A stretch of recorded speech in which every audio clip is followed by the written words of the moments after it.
In August of 1971, a man and his son made a terrible discovery in Josephine County, Oregon. Coming across a dumping area, they uncovered clothes, jewelry, and scattered human remains. It would be 48 years before these remains were properly identified, but once her name was given back to her, more questions remained. At the time of recording this, 2 years after she was finally identified, many still consider this young woman's disappearance and death to be seriously mysterious in nature. I'm John Lordan, and today we're going to be looking at one of the oldest cases taken on by the National Center for Missing and Exploited Children, and a case that would pull together numerous caring members of the true crime community. Who was the unidentified body known for almost 50 years as Annie Doe? While one major aspect of this case has been solved, it's one of the cases of this nature from a very specific part of the U.S. that has inspired another new organization to help families in need. We'll learn more about them later. Josephine is a fairly small rural county located in the southwestern part of the state of Oregon. In the 1970s, one of its primary economic resources was the logging industry, which is still very prevalent within the community today. Its southernmost point consists of a small town called Cave Junction and two offshoots called O'Brien and Tequilma. It's on the highway between Cave Junction and O'Brien where our story begins. An Air Force tactical sergeant and his young son were traveling down Redwood Highway on a sort of father-son excursion. While some reports describe them as campers, other sources say that they were scouting for various types of mushrooms to sell in the area, likely matsutakes. Their plans soon changed once they stopped around the 35-mile marker of the road and set out into the nearby woods. The area has been described in several articles as a dump of sorts, a place off to the side of the highway where people discarded their trash without taking the environmental impact into consideration. That's all the pair assumed that they were looking at until they noticed that a woman's clothing lay strewn among the existing debris. When they found a human skull that was covered by a box and wrapped in a coat, they alerted local authorities immediately. The skeletal remains were spread over an area of at least 100 square feet, and investigators determined this to be the work of local wildlife. Once they had retrieved as many of the bones as they could, the local medical examiner took over. It was discovered that the remains belonged to a young woman, possibly in her late teens or very early 20s, and she had only likely been deceased for a couple of months. She also had slightly crooked teeth, and her front incisors were what some would refer to as buck teeth. She had fillings in 4 molars, meaning that at one point in her life she had received decent dental care. This meant investigators would have a chance at finding records that could help in the identification if they could match her up with her missing persons report. Her hair was long and either red or auburn with dyed blonde highlights. That was the only solid information about her physical appearance that they knew.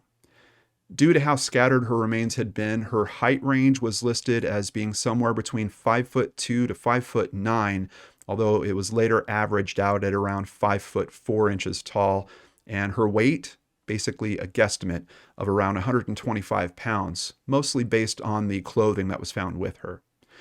While creating clay and two-dimensional renderings of her, artist Joyce Nagy bestowed upon the girl the nickname Annie Doe, after the orphan character from the popular musical and newspaper strip, due to her youth and the color of her hair. Annie had presumably been wearing the coat that her skull was found in, a waist-length coat with an alternating brown and pink houndstooth pattern. Attached to the coat was a brown belt. Her shoes were brown Prim-style brand slip-on shoes with gold buckles, size 8.5. Her Wrangler brand jeans had been a size 13 to 14, which by 1970 standards meant that she was likely rather slender, and she had also been wearing a turtleneck sweater with a zipper on the back that was either white or tan colored. Her bra was also white, size 34B, and was a New Zealand-based brand, Lovable. Her underwear had been striped with shades of purple, blue, and white. In the back pocket of her jeans, she had been carrying 38 cents and change, with the most recent coin being minted in 1970, and she also had a map of various California campgrounds.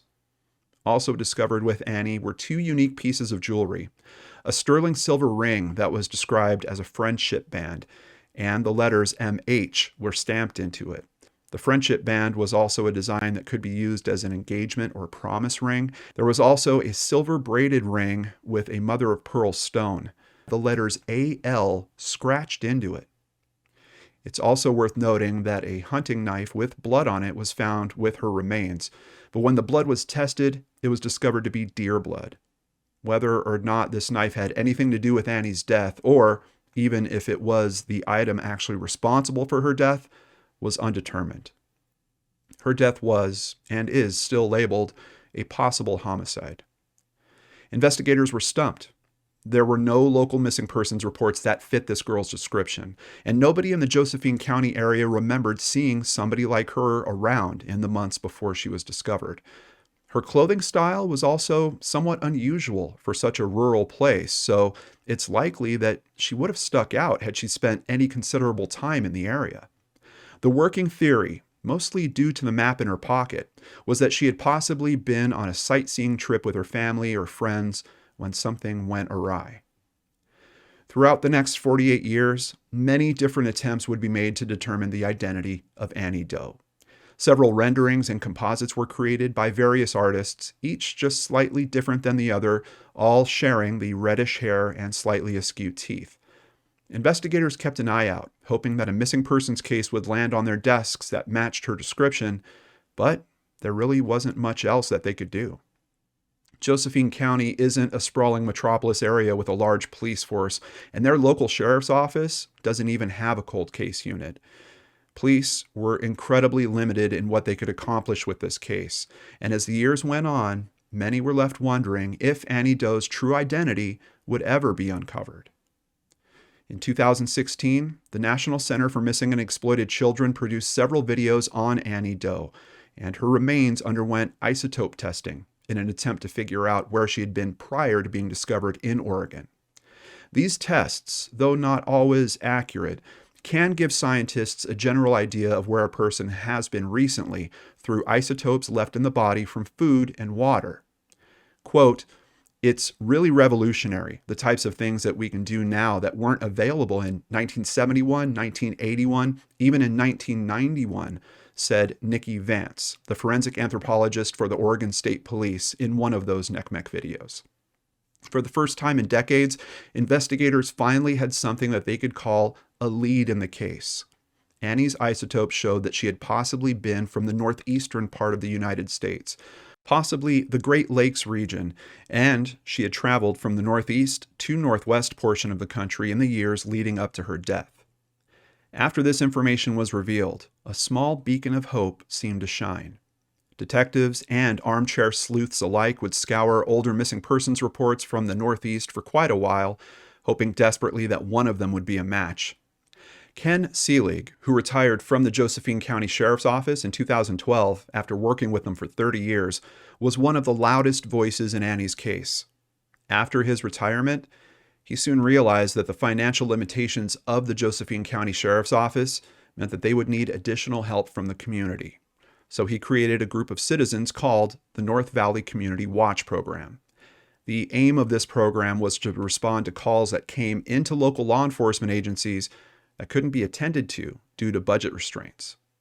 We trained about 7 or 8 volunteers, men in the community who I trained based on my experience, and we would respond to those things where the sheriff's office refused or could not, he later elaborated in an interview with KTBL News. After he'd reemerged on the radar of the sheriff's office, they decided to call him up and let him take a look at the Annie Doe case. He too was hopeful that the recent isotope testing would pan out and kept in contact with NCMEC, reaching out to them periodically about the case. In 2017, NCMEC reached out to the DNA Doe Project, a nonprofit organization funded entirely by donations that is dedicated to using genetic genealogy to identify Jane and John Does. They had recently made headlines after the successful identification of Marcia King, known formerly as Buckskin Girl, and they had been successful in a handful of identifications at that point. Quote, "They contacted the DNA Doe Project and they said, hey, we just happen to have a large donation of money and let's take a look at it." And that's what it takes, Selig told KTVL News. And look at it, they did. When the first round of DNA extractions failed, the DNA Doe Project refused to give up on Annie and quickly encouraged their supporters to fund her case. When they were finally able to extract a viable DNA sample from deep within Annie's bones, although the DNA was badly degraded, their researchers quickly went to work analyzing her reconstructed DNA and comparing her to the hundreds of thousands of people who have uploaded their samples to websites like GEDmatch. Their goal was to build a family tree from extended relatives that could hopefully be traced forward to a young girl who, somewhere down the line, had seemingly vanished into thin air.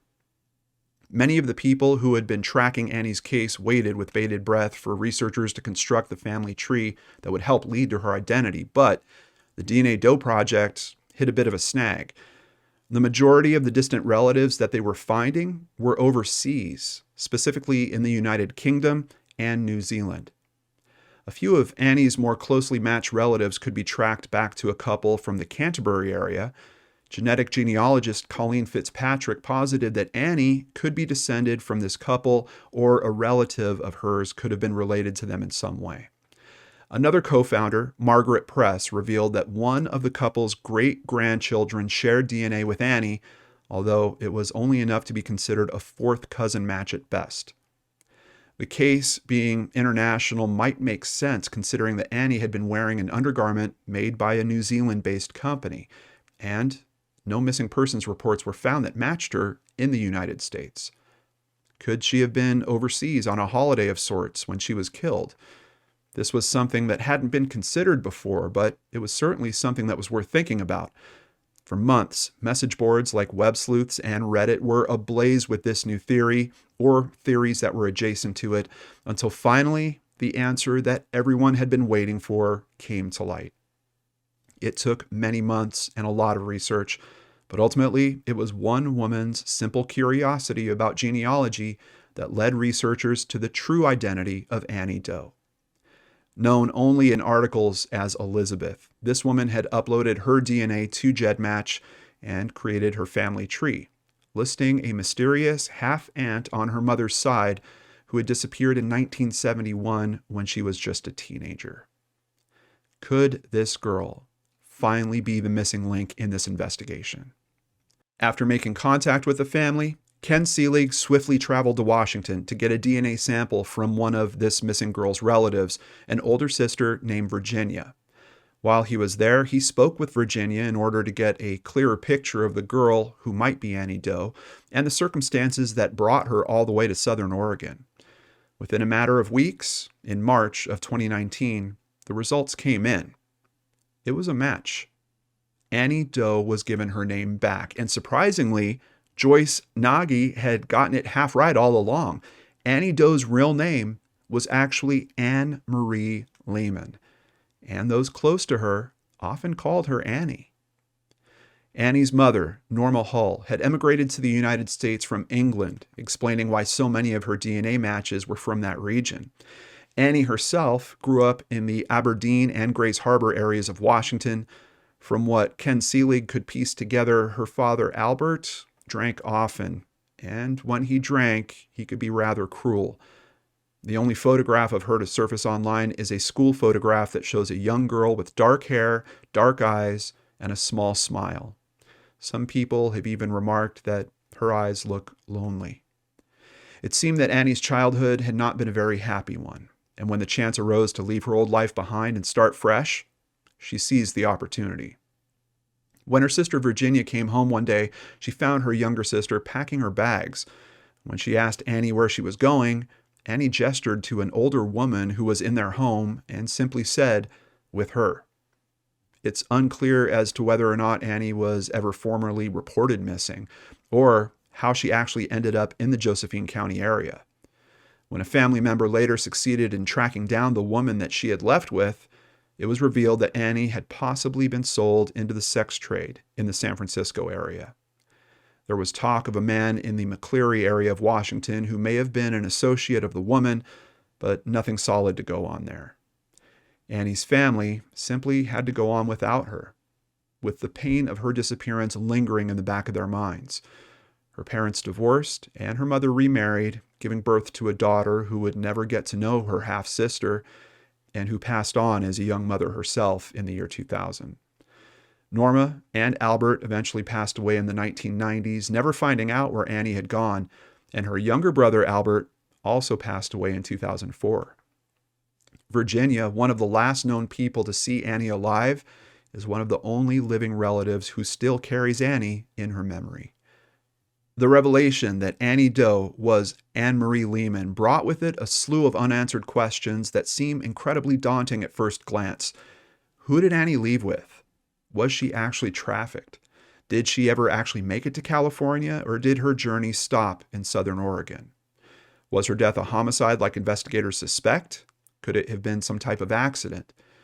Although 50 years have now passed since Annie left her Washington home on that fateful afternoon, there is still hope that somebody who remembers something about Annie's disappearance and eventual death can come forward and fill in those blanks. The researcher and writer of today's episode, Gwen Berenger, would be so moved by cases like Annie's and other missing persons cases in Oregon that she would start JOCO MPP, or the Josephine County Missing Persons Project. In 2023, numerous family members that had missing loved ones gathered to raise support and awareness to their cases at a rally organized by Gwen, and just a few months ago, we partnered with CrimeCon to bring Gwen and JOCO MPP to Orlando, Florida, and give them a booth and a platform to reach many other caring people in this amazing true crime community. If you want to learn more and support Gwen's efforts, please visit jocompp.com. If you or anyone you know has any information about the disappearance and death of Anne Marie Lehman from the Grays Harbor County area in Washington, please contact the Josephine County Sheriff's Office in Grants Pass, Oregon at 541-474-5123. Thank you for learning more about Annie, and a special thank you to the numerous caring organizations that pulled together to help with this case. It's amazing what this community does when we work together. I'm John Lordan. Please join me in another 2 weeks for a story that I know you'll find seriously mysterious.